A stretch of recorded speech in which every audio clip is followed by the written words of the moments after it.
Hello everyone, एक बार फिर से स्वागत है आप सभी का आपके A9 एजुकेशन फैमिली में। अकबर के बाद आज हम इस वीडियो में जहांगीर कंप्लीट करने वाले हैं और जहांगीर से रिलेटेड उसके जन्म के बारे में हम देखेंगे। उसकी विवाह रणनीति क्या रही, उसकी विवाह किससे किससे कब हुई ये हम देखेंगे। और उसके काल में जो नूरजहां से विवाह इसका क्यों इतना प्रसिद्ध है वो हम देखेंगे।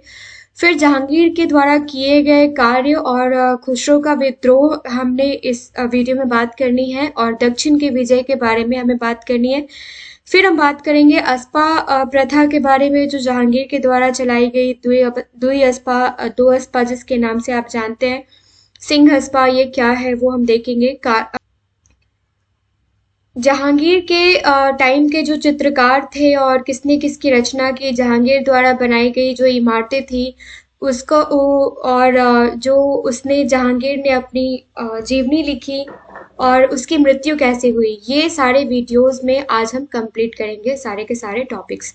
सो इससे पहले हमने अकबर के बारे में बात की थी, अकबर की स्थापत्य कला के बारे में, उसकी प्रशासन व्यवस्था के बारे में, कला के बारे में, सामाजिक नीति क्या थी अकबर की और शासन व्यवस्था क्या रही अकबर के टाइम में। अकबर के दरबार में जो 9 रत्न थे उनकी बात हमने करी और फिर दीन इलाही धर्म की स्थापना, हल्दी घाटी का युद्ध, पानीपत का युद्ध, ये सारी चीजें हमने अकबर से रिलेटेड देख रखी हैं। सो अब हम बात करने वाले हैं यहाँ पे जहांगीर के बारे में। सबसे पहले तो हम जहांगीर के जीवन का परिचय देखते हैं। नसरुद्दीन मोहम्मद जहांगीर का जन्म 30 अगस्त 1559 ईस्वी को हुआ था और इसके बचपन का नाम था सलीम। जहांगीर की माता जो है ये मरियम उज जमानी थी और सलीम को सर्वप्रथम बैरम खां के पुत्र अब्दुल रहीम खाने खाना से संरक्षण प्राप्त मिला था और यही इनके गुरु भी थे। जहांगीर के गुरु अगर पूछा जाए कौन थे, शिक्षक कौन थे, तो ये थे अब्दुल रहीम खाने खाना। जहांगीर का विवाह, सलीम का पहला विवाह जो है ये आमेर जयपुर के राजा भगवान दास की पुत्री मानबाई से हुई 1885 ईस्वी में। यह विवाह हिंदू व मुस्लिम दोनों रीतियों से संपन्न हुआ था और सबसे बड़े पुत्र खुसरो का जन्म भी इसी मानबाई से हुआ था। नेक्स्ट पॉइंट देखते हैं। सलीम का दूसरा महत्वपूर्ण विवाह राजा उदय सिंह की पुत्री जोधाबाई से 1586 ईस्वी में हुआ और इसी का पुत्र खुर्रम शाहजहां था। जहांगीर के तीसरे पुत्र परवेज का जन्म साहिब ए जमल से हुआ और जहांगीर के चौथे पुत्र शहरयार का जन्म जो है ये अन्य बेगम से हुआ। तो यहाँ पे हमें बात करनी है जहांगीर के नूरजहां से विवाह के बारे में। बादशाह बनने के बाद भी जहांगीर ने अनेक विवाह किए जिनमें मिर्जा ग्यास बेग की पुत्री मेहरुनिसा का नाम उल्लेखनीय है और यहाँ पे जहांगीर ने मेहरुनिसा का नाम नूरजहां रखा था। नूरजहां का पहला विवाह अली कुल बेग के साथ हुआ था। जहांगीर ने अली कुल बेग को शेर मारने के उपलक्ष्य में शेर खां की उपाधि प्रदान की और शेर खां की हत्या हो जाने के बाद 1611 ईस्वी में जब शेर खां की हत्या हो गई तो जहांगीर ने शेर खां की वाइफ मेहरुनिसा से शादी कर ली जो उस वक्त महज 24 ईयर्स की थी और उस वक्त जहांगीर 42 ईयर्स के थे। मेहरुनिसा को नूर महल और फिर नूरजहां की उपाधि प्रदान की गई जहांगीर के द्वारा और धीरे धीरे सारे के सारे शासन व्यवस्था में जहांगीर के साथ साथ नूरजहां का भी प्रभुत्व बहुत हद तक बढ़ता चला गया। जहांगीर की मृत्यु के बाद नूरजहां ने शहरयार को बादशाह घोषित कर दिया जो शाहजहां के विद्रोह का कारण बना था और जो शाहजहां के विद्रोह का कारण बना। और आगे हम देखते हैं, आगे हम बात करते हैं जहांगीर द्वारा किए गए कार्य के बारे में। जहांगीर ने रविवार को जो उसके पिता का जन्मदिन था और बृहस्पतिवार जिस दिन उसकी ताजपोशी हुई थी उसको पशु वध बंद करवा दिया। मतलब रविवार और बृहस्पतिवार को पशु वध इसने बंद करवा दिया। जहांगीर ने शराब व मादक वस्तुओं के निर्माण व बिक्री पर रोक लगवा दी। अपने शासन के प्रथम वर्ष जहांगीर ने 1606 ईस्वी में नौरोज जो कि पारसी त्योहार होता है जो 9 दिनों का होता था, उसे धूमधाम से मनाना स्टार्ट कर दिया। जहांगीर ने आगरा से कुछ दूरी से लेके आगरा के किले तक घंटियां लगवाई, जिसको आप न्याय का जंजीर कहते हैं, जिसमें स्वर्ण जंजीर लगा था। और इसका यूज क्या होता था, कोई भी पीड़ित व्यक्ति, किसी को भी अगर किसी भी तरीके की प्रॉब्लम थी तो वो कभी भी आके इस घंटी को बजा सकता था और सीधे बादशाह से फरियाद कर सकता था अपनी।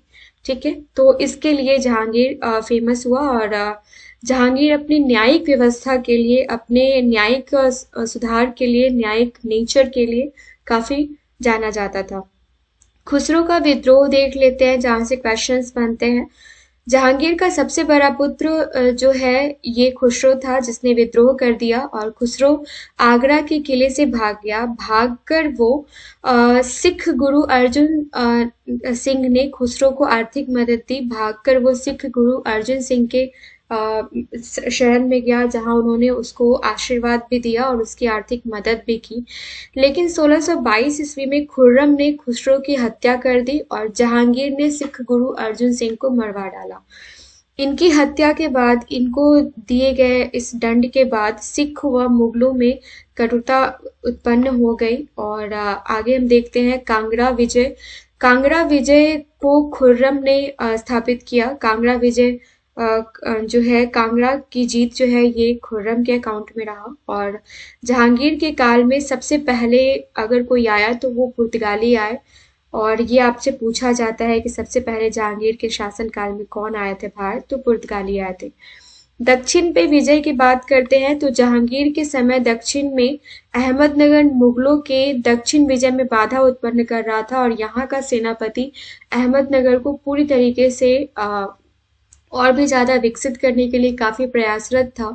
उसके बाद मुगल शाहजादा खुर्रम ने कूटनीतिक सफलता से अहमदनगर को मुगल साम्राज्य में मिला दिया। और इसी जीत के बाद, इसी की खुशी में खुर्रम की इस सफलता पर जहांगीर ने उसे शाहजहां की उपाधि धारण की, जिसके बारे में हम आगे के वीडियोस में पढ़ेंगे। मेवाड़ को जीतकर चित्तौड़ का किला भी पुनः जहांगीर ने राणा को सौंप दिया। और जहांगीर के काल में 3 हिंदू प्रांतों के शासक आपसे पूछे जाते हैं, जो कि थे मानसिंह, विक्रमादित्य तथा कल्याण सिंह। कल्याण सिंह जो कि टोडरमल का बेटा था। क्वेश्चन अगर पूछा जाता है कि कौन सा मुगल बादशाह अपने जीवन के लास्ट क्षण में ईसाई धर्म के प्रति बहुत ही रुचि रखता था, तो ये जहांगीर था। इसने अपने भतीजे दीनदयाल के पुत्रों को भी ईसाई धर्म अपनाने की, उसकी दक्षिणा लेने की, दीक्षित होने के लिए बहुत अधिक प्रयास किया, प्रेरित किया। और इसके इस कार्य से स्पेन के राजा ने जहांगीर को, राजा जिसका नाम फिलिप तृतीय था, स्पेन के राजा फिलिप तृतीय ने जहांगीर की काफी प्रशंसा की, क्योंकि इसने अपने भतीजे दीनदयाल के पुत्रों को ईसाई धर्म अपनाने के लिए प्रेरित किया था। जहांगीर के काल में महावत खां ने विद्रोह किया था। और झेलम नदी के किनारे महावत खां का विद्रोह कुचलने में नूरजहां की प्रमुख भूमिका रही।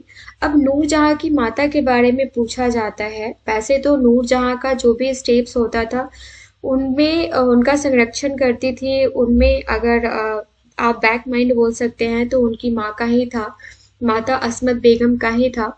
और नूरजहां की माता अस्मत बेगम जो थी ये इत्र की आविष्कारक थी। तो इसमें इत्र की आविष्कारक थी, ये काफी माहिर थी इस कला में। ये क्वेश्चन आपसे पूछा जाता है। अब बात करते हैं अस्पा प्रथा की, जो कि जहांगीर पार्ट से पूछा ही जाता है। जहांगीर ने 2 अस्पा और सिंह अस्पा प्रथा चलाई। अब बात करते हैं 2 अस्पा की। तो 2 अस्पा के अंतर्गत मनसबदार और मनसबदार जो होते थे वो अपने सवार पद के 2 गुने घोड़े रखने पड़ते थे उनको। और सिंह अस्पा में मनसबदार को अपने सवार पद के 3 गुने घोड़े रखने पड़ते थे। तो ये है आपका द्विअस्पा और सिंह अस्पा, जो कि क्वेश्चंस पूछा जाता है।